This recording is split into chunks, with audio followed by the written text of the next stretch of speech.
সাদা কাপড়ে লাল রং মেখে ননদের সাথে যা করলো ভাবি। নীলিমা সাদা জামায় লাল রং মেশাচ্ছে আর এদিক সেদিক তাকিয়ে দেখছে কেউ আবার দেখছে কিনা রং মেশানো। শেষে আস্তে করে রুম থেকে বের হয়ে কিচেন রুমের দিকে চলে গেল। রাফি দোকান থেকে তার বাসায় যাচ্ছিল, হঠাৎ খেয়াল করলো অপর্ণার পেছনে লাল দাগ। দাগ দেখে বুঝতে পারলো মেয়েটির পিরিয়ড হয়েছে। মেয়েটি হয়তো বুঝতেও পারেনি।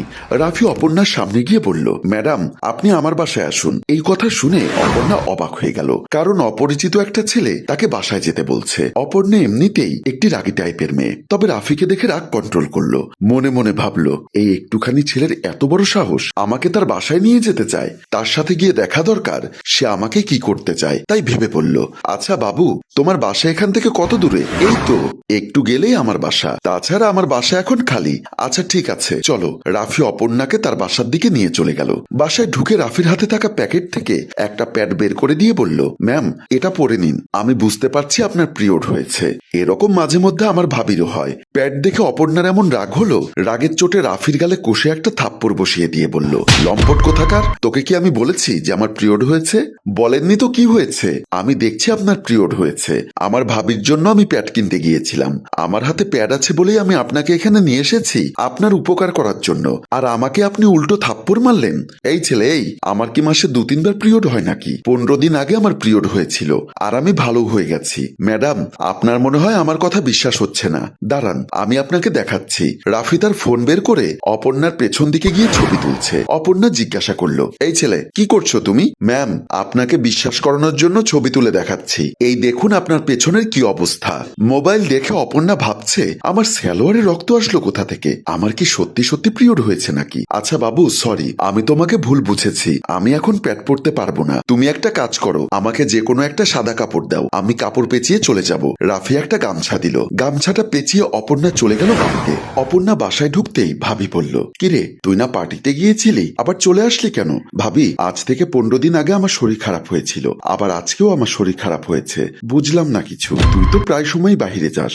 উপযুক্ত মেয়েরা বাহিরে বেশি ঘোরাঘুরি করলে তাদের উপর বদজিনের আছর লাগে। ভাবি ওইসব জিনভূত আমি বিশ্বাস করি না। পৃথিবীতে আবার জিনভূত বলতে কিছু আছে নাকি? অবশ্যই আছে। আল্লাহ নিজেই তো কোরআনের মধ্যে বলেছে জিন আছরের কথা। বাদ দাও তো ভাবি, আমার এখন আবার বের হতে হবে। গোসল না করে বের হয়ে যাবে নাকি? হ্যাঁ গোসল করতে করতে আমার দেরি হয়ে যাবে। তুমি এক কাজ করো, সেদিন তোমার জন্য ভাইয়া একটা 3 পিস এনেছিল না, ওটা একটু আমাকে দাও, আমি ওটা পরে পার্টিতে যাব। আচ্ছা ঠিক আছে তাহলে তুই বস, আমি নিয়ে আসছি বলে ঢুকে গেল। লামিয়া 3 পিসটা নিয়ে আবারও রং লাগাচ্ছে। এর মধ্যে অপর্ণা গিয়ে বলল, ও আচ্ছা ভাবি, তাহলে তুমি আমার শরীর খারাপ বানাচ্ছ। ভাবি তুমি আমার সাথে এসব কেন করছো? নীলিমা বলল, আরে না আমি কিছু করিনি।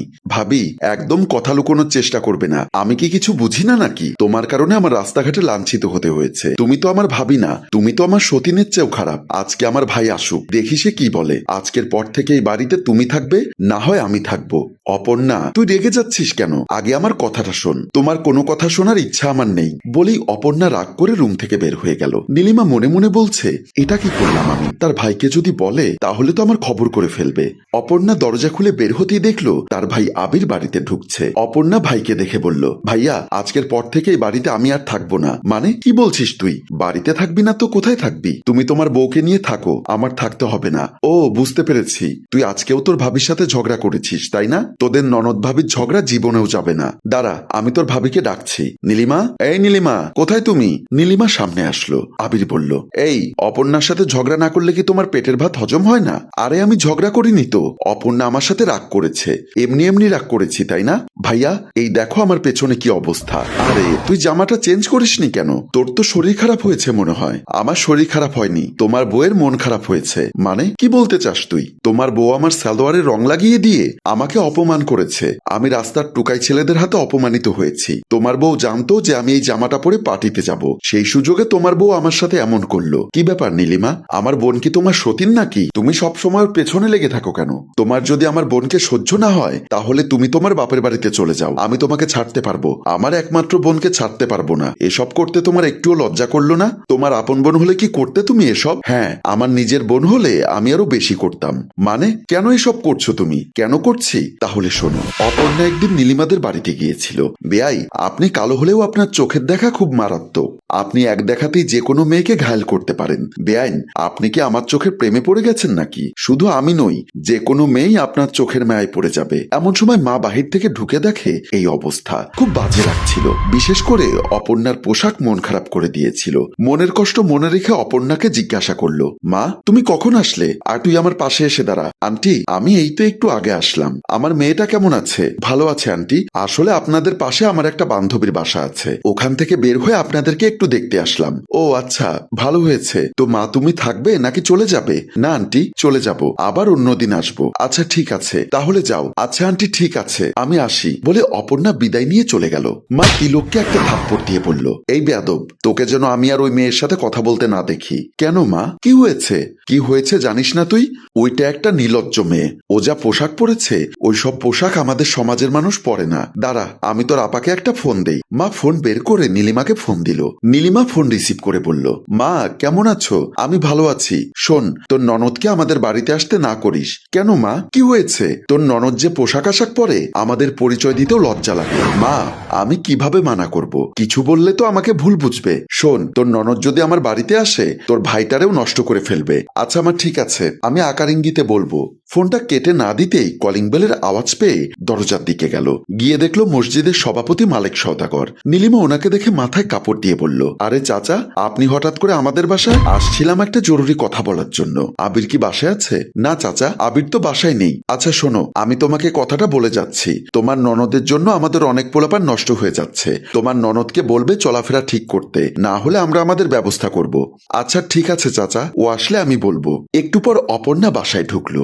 নীলিমা বলল, অপর্ণা তুই এইসব জামা পরে বের হোস না, মানুষ খারাপ বলছে। আচ্ছা ভাবি, তুমি পড়ালেখা কতটুকু করেছো? কেন, তুই জানিস না আমি ইন্টার পড়েছি? আর আমি পড়েছি মাস্টার্স। সুতরাং তোমার চেয়ে আমার জ্ঞান বেশি। তুমি আমাকে জ্ঞান দিতে এসো না। শোন অপর্ণা, লেখাপড়া দিয়ে মানুষের চরিত্র মাপা যায় না। অনেকে লেখাপড়া করে অনেকে স্বইচ্ছায় ইজ্জত বিলিয়ে দিচ্ছে। ভাবি, আমি ঠিক থাকলে আমার ইজ্জতের কেউ কিছু করতে পারবে না। শোন অপর্ণা, মানুষের সবসময় অ্যাক্সিডেন্ট হয় না, হঠাৎ করেই হয়। তুই এসব উচ্ছৃঙ্খল চলাফেরা বাদ দিয়ে ভালোভাবে চলাফেরা কর, ভালো হবে। ভাবি, আমাকে জ্ঞান দেওয়া মানুষগুলো আমি পছন্দ করি না। তোমার কাজ তুমি করো, আমার ক্ষুধা লেগেছে, খেতে দাও। তোর ভাবি যা করেছে তা তো কম করেছে, তোকে তো মারা উচিত ছিল। তোকে আমিও বারণ করেছিলাম তুই এরকম ছোট ছোট পোশাক পরে বের হোস না। তুই আমার কথা শুনিসনি। প্রতিদিন নিউজ আসে মেয়েরা ধর্ষণ হচ্ছে, কিডন্যাপ হচ্ছে। তোর যদি কিছু হয়ে যায় তখন কি করবি তুই? তাছাড়া মানুষ যে তোকে নিয়ে প্রতিনিয়ত খারাপ মন্তব্য করে যাচ্ছে, এসব কি ভালো লাগছে?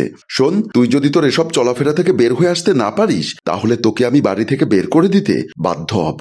শোন অপর্ণা, তুই আমাকে ভাবি মনে করলেও আমি কিন্তু তোকে বোন মনে করি। আমি চাই তুই সবসময় ভালোভাবে চল। মেয়েদের সৌন্দর্য হলো পর্দার ভেতর। আমি চাই তুই ভালো করে চলাফেরা কর। আসলে ভাবি, আমি আমার বান্ধবীদের ফাঁদে পড়ে আমাদের সামাজিক কালচার ভুলে গিয়েছিলাম, যার কারণে আমার জন্য আপনাদের অনেক অপমানিত হতে হয়েছে। ভাইয়া, আমি আর কোনোদিন এভাবে চলাফেরা করব না। তোমরা আমাকে ক্ষমা করে দাও। ঠিক আছে, আমি তোর জন্য বোরখা নিয়ে আসবো। এখন থেকে বের হওয়ার সময় বোরখা পরে বের হবি। শুধু বোরখা না ভাইয়া, একটা হিজাবও নিয়ে এসো। আমি আজকের পর থেকে 5 ওয়াক্ত নামাজ পড়বো, কোরআন তেলাওয়াত করব। আর এখানেই আমাদের এই গল্পের এন্ডিং হয়। সম্মানিত দর্শক, এরপর অপর্ণার জীবনে ঘটল আরেক করুণ কাহিনী। সেই কাহিনী দেখতে চাইলে কমেন্টে লিখুন পরের পর্ব। আপনাদের ভালো কমেন্ট পেলে আমরা খুব তাড়াতাড়ি পরের পর্ব নিয়ে হাজির হব। গল্পটির ভাবনা ও পরিচালনায় এমিত্রিস। ধন্যবাদ সবাইকে, ভালো থাকবেন।